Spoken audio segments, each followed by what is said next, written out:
Hello and welcome to Cumberland Family Academy's Coffee Conversations. This monthly show allows us to provide timely information to the families of our school system.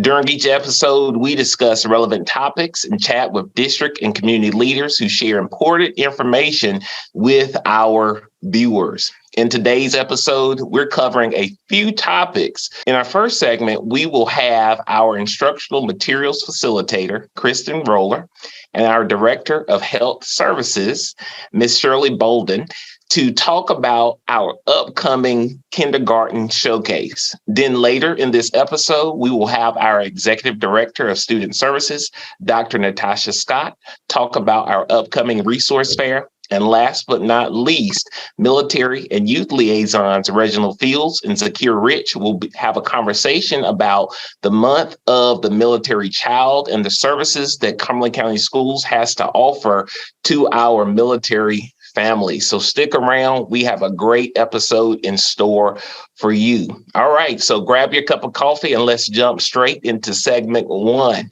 I'm so thankful to have Mrs. Roller and Mrs. Bolden with me this morning. Good morning. How are you doing, ladies? Good morning.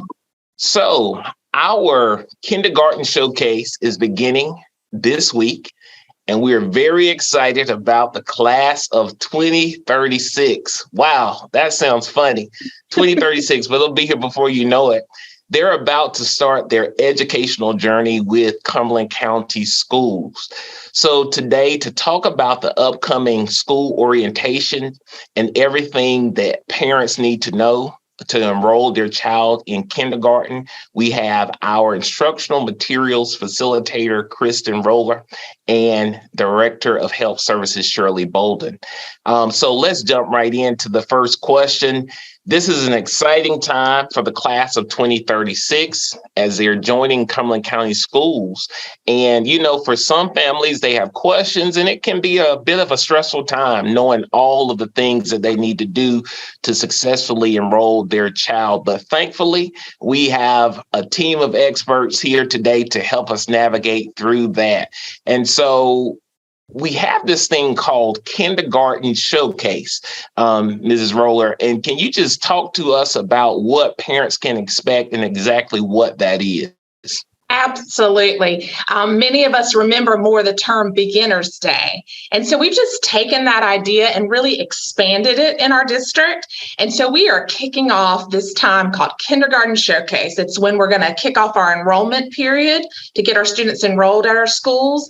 And most excitingly coming up is our orientation nights, which is what now is our former Beginner's Day experience, where the students are going to have an opportunity to go to their future school and see the facility, meet the staff, meet the teachers, interact with some other future students that are going to be there. They're going to be able to learn about what a day in the life of a kindergartner is.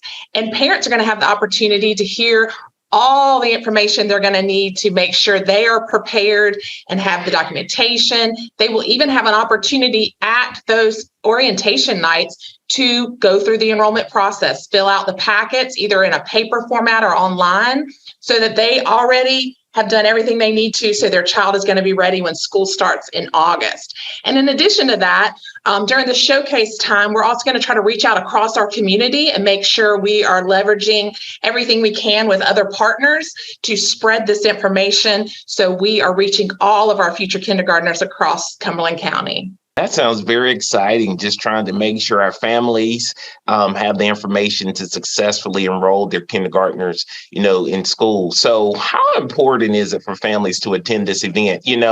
I imagine for students that have not visited our schools before and families that have not been introduced to the school system, this will be a wonderful opportunity to just become acclimated to the schools that their child will attend. But can you tell us a little more about why it's important for families to attend these events?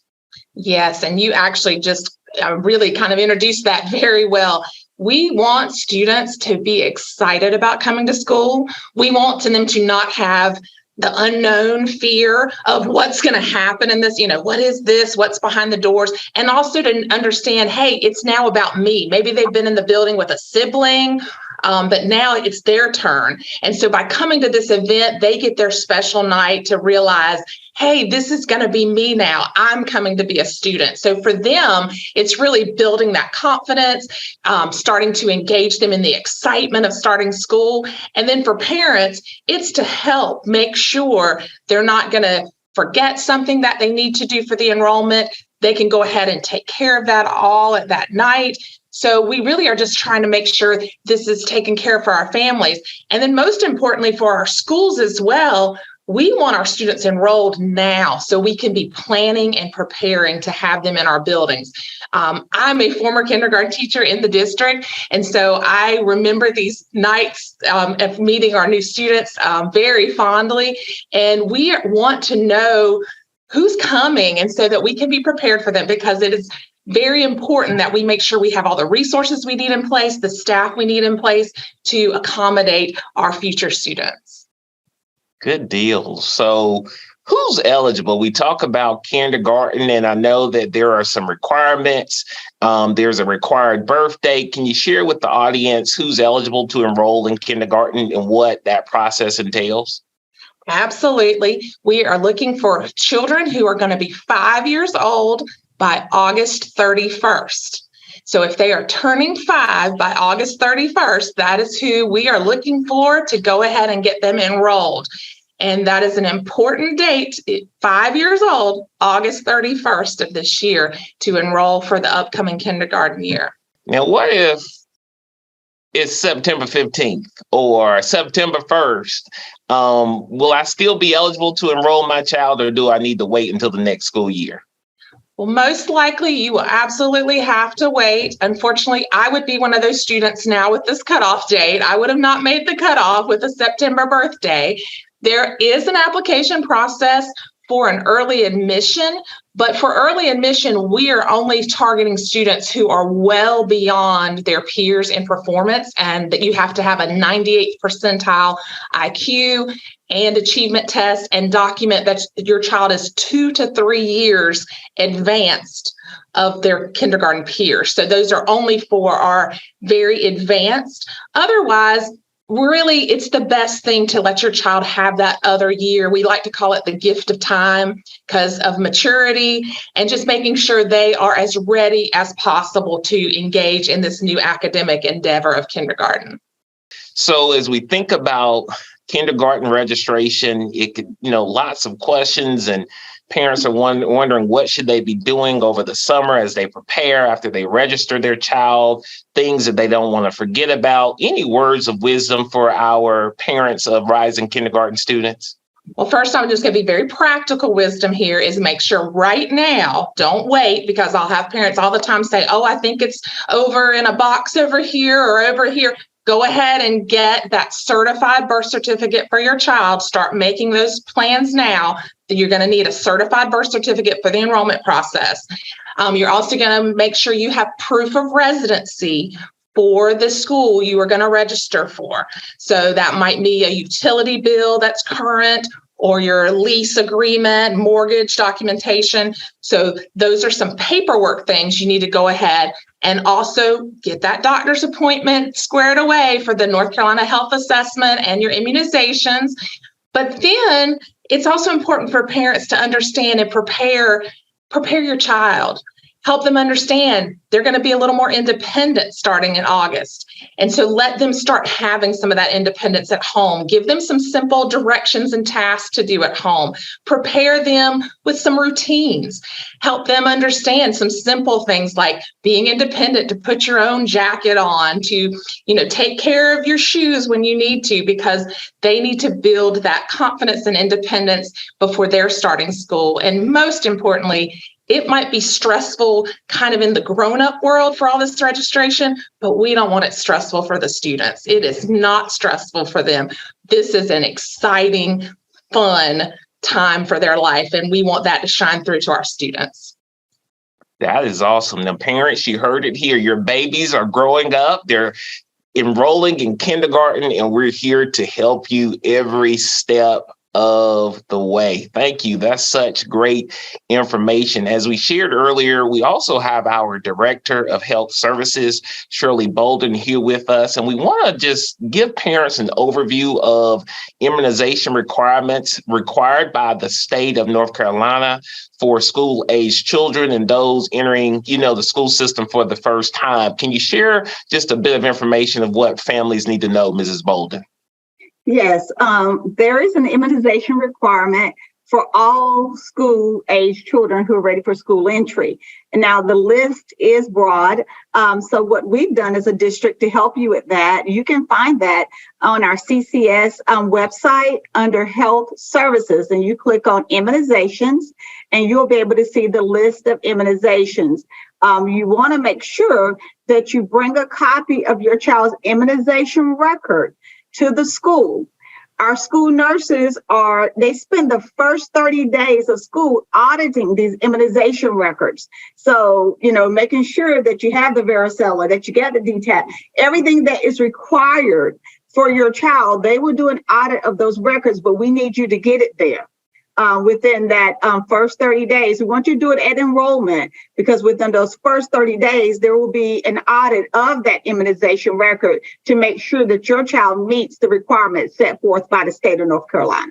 And you mentioned that first 30 days, people are busy. I have a busy life. And so I may not get it in right on time. Can parents request an extension to this requirement?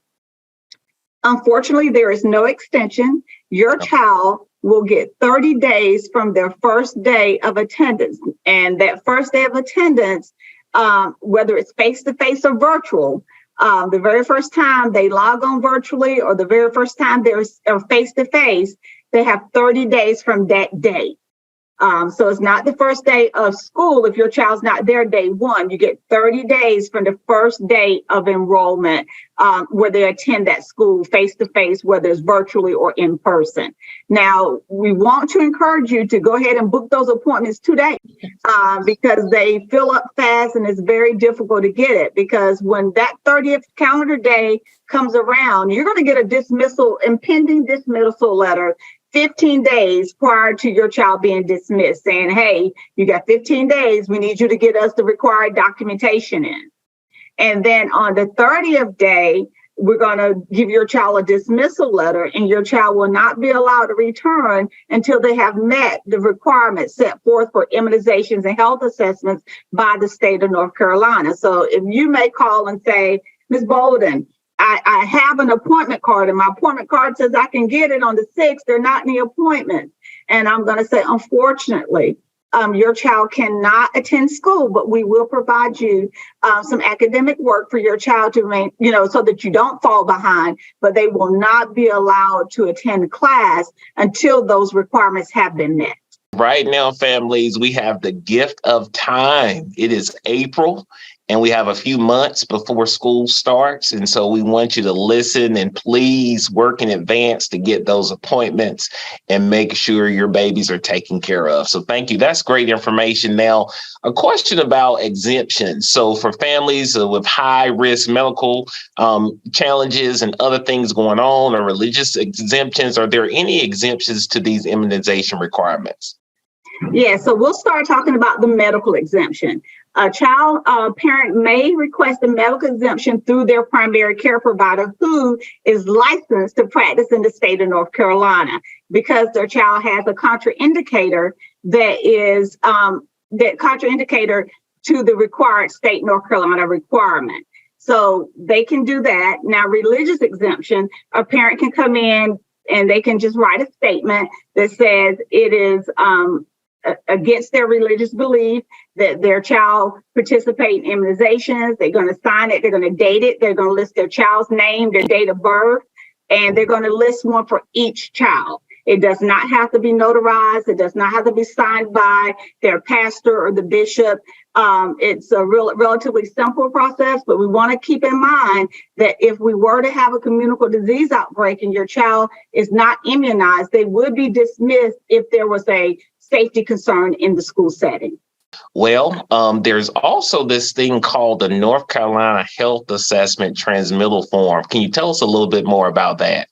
Yes, any student who's enrolling in a North Carolina public school for the very first time is required to have a North Carolina health assessment.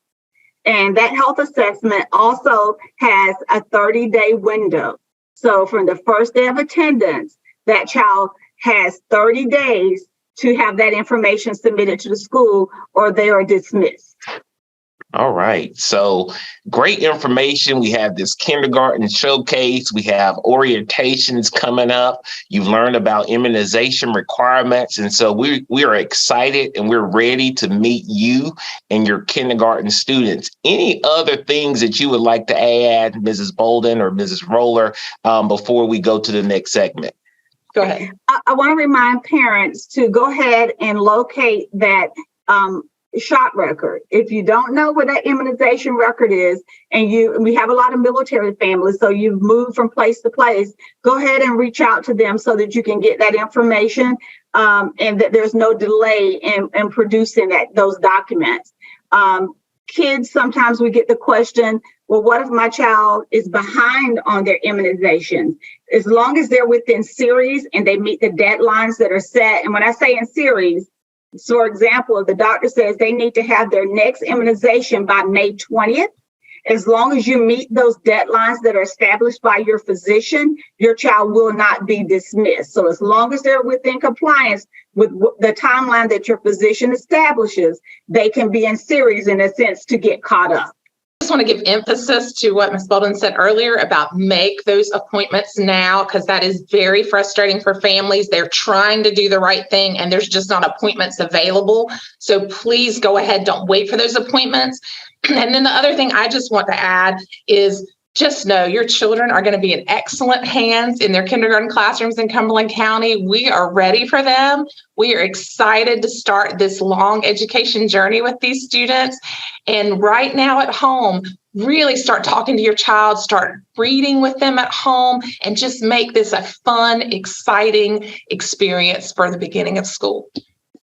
Great information. We're so excited to share this information with families this morning. It's a very exciting time for our young people, and we have premier professionals who are ready and willing to take care of our rising kindergarten students.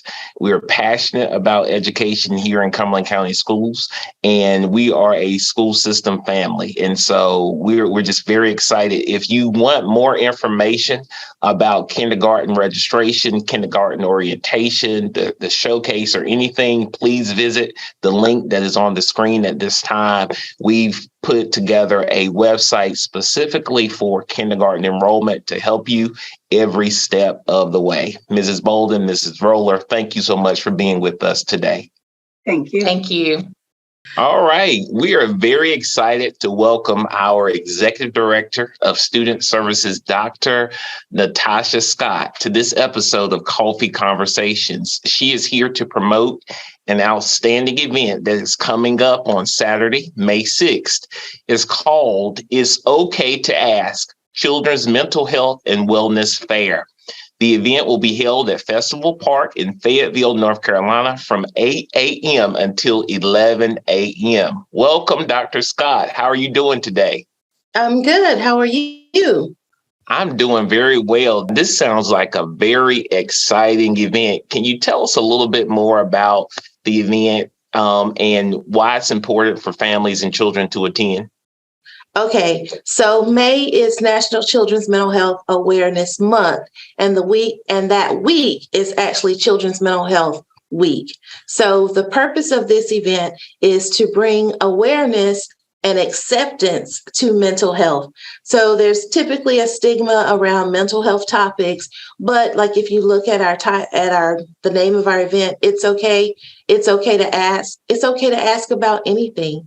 It's okay to talk to a caring adult or a friend, a family member, someone who you trust, and ask for help when you need it. And so we're just looking to have a really great time to take advantage of a great venue such as Festival Park, this beautiful spring weather, and really put information in the hands of parents and children, but we wanted to do it in a very, very fun way. So we've got a lot of cool things planned for May 6th. That sounds very exciting.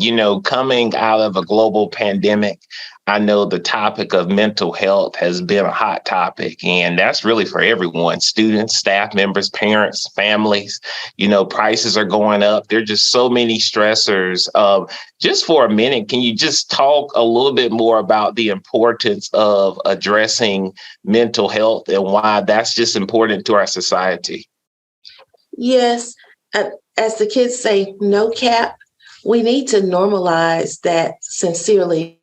It's okay to not be okay. That everyone at some point in your life, things can happen and you may find yourself in a lull, or you just need to talk with someone so that you can work through some things that are happening in your life or things that might be happening around you to the people that are next to you. And sometimes that can just have a negative impact on our mental health.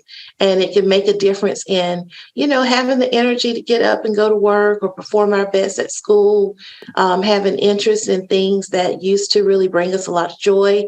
It can sometimes make us withdrawn, start associating with people that we don't normally associate with, problems with sleep, changes in our eating habits. That can go both ways, not eating enough, but it could also be eating too much, a lot of junk food, snack food, which of course leads to weight gain and a lot of health problems. So the thing is, we all have our devices and busy schedules, but what we really need is balance. We need work-life balance.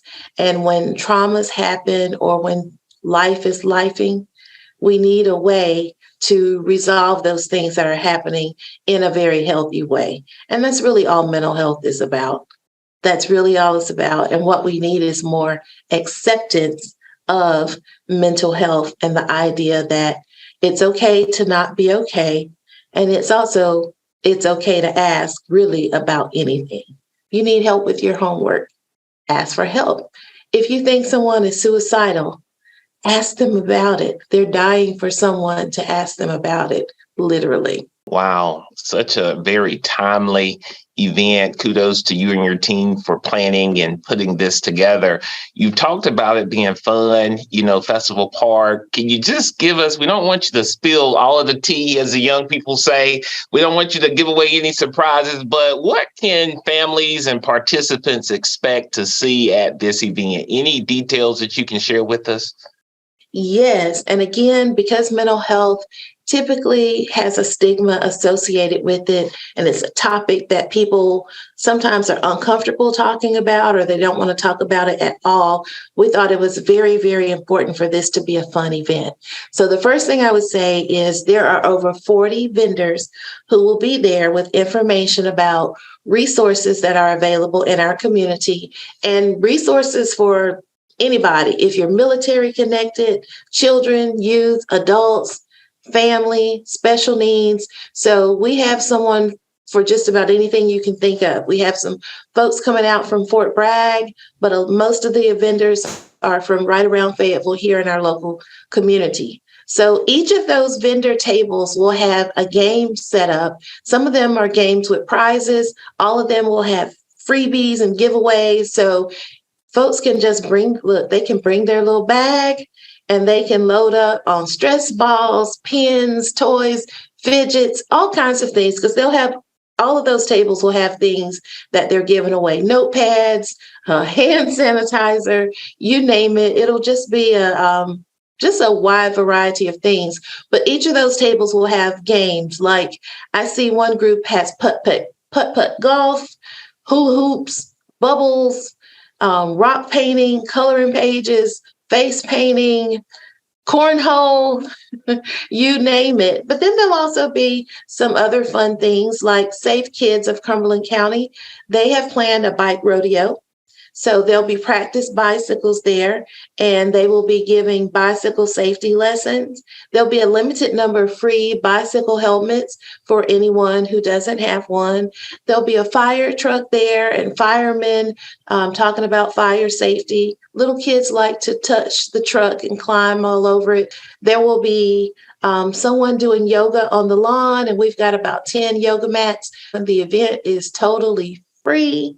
Let's see, at my table, I'll have lots of things for people who want to create a calm corner, like a little calm kit that they can take with them at home. So I have lots of cool stuff that I ordered for Amazon that I'm just dying to give away to somebody. Wow. So you heard it here to our viewing audience. We have yoga. Come out, enjoy the sunshine, the fire truck, putt, freebies. So if you're just joining us today, we're talking about an exciting event that's coming up on Saturday, May 6th.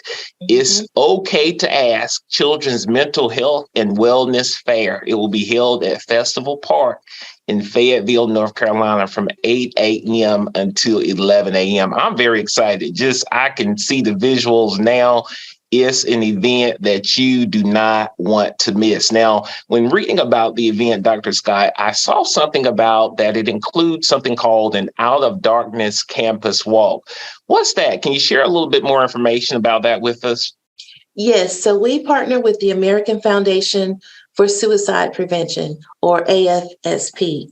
So in the past, these Out of Darkness walks are sponsored all over the country. Traditionally, one has been held in Fayetteville. The pandemic created some challenges for the walk.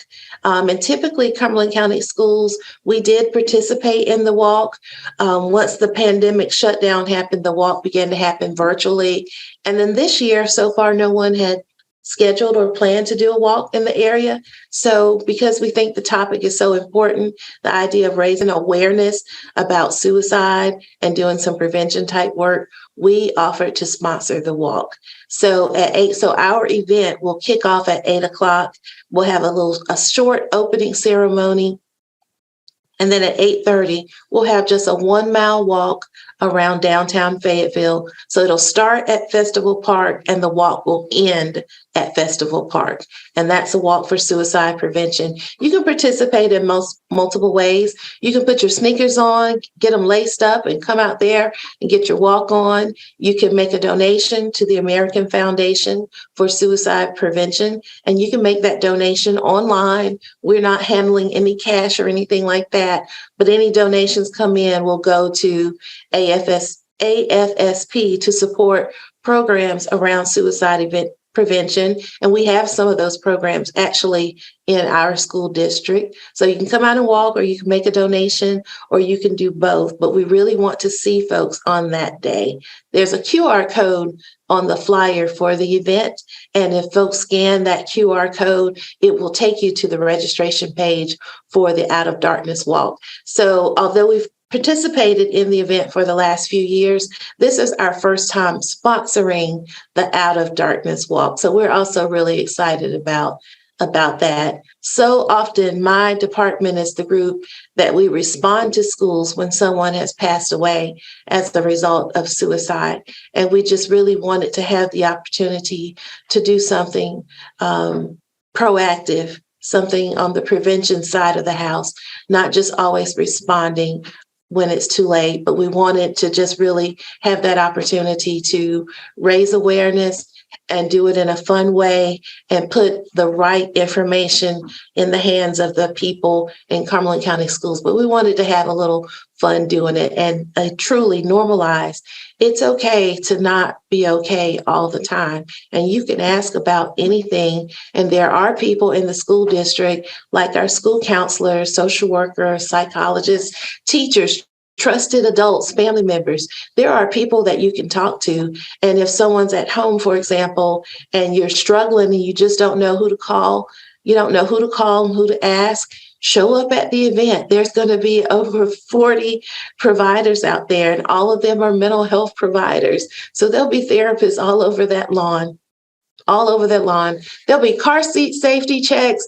Dr. Whitley, We have tech prizes, so we're going to do some drawings for earbuds and speakers because we know that's what young people want. We're just trying to close out the school year with the little fun and that nice warm weather. Wow, simply amazing. I can tell a great deal of time and planning is going into this event. Please don't miss it Saturday.